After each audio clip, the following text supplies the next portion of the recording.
Hello guys, in this video I want to talk about the core progressive web app checklist. Okay, so here I have some of the questions. When those questions maybe you can consider as your checklist. Okay, so the first point is to consider is the application performance reliable? That means your application should be downloaded very fast. It should not have any delay.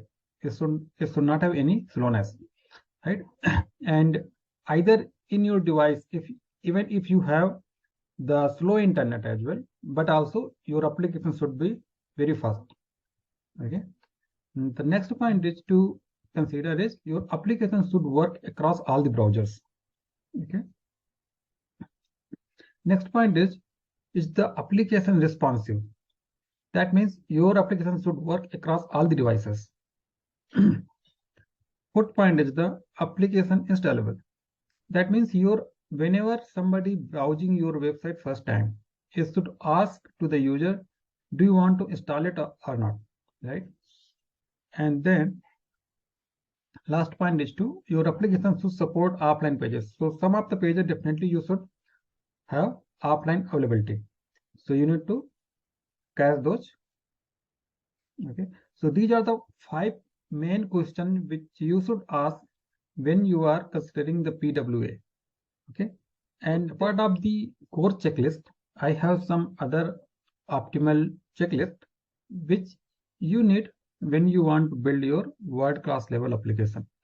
So the first point to consider is the offline work experience. So users should be able to work offline in your application. Later on, maybe you can sync with the servers whenever the network is available.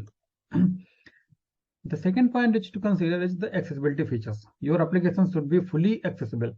So all kind of the accessibility thing should be included in considering this kind of the application. Third is your application should be discoverable. So it should be discoverable in the internet. So anyone want to check something, at least it should be shown to the user. Fourth point is to consider the permission request. That means whenever your application is accessing any device feature, so it should ask the permission first, right? So that is the fourth point. The next point is to consider all types of the input type. So it should support your mouse, keyboard, touch, and stylus. Okay. And the last point is to consider the best practices. Okay. Thank you for watching this video.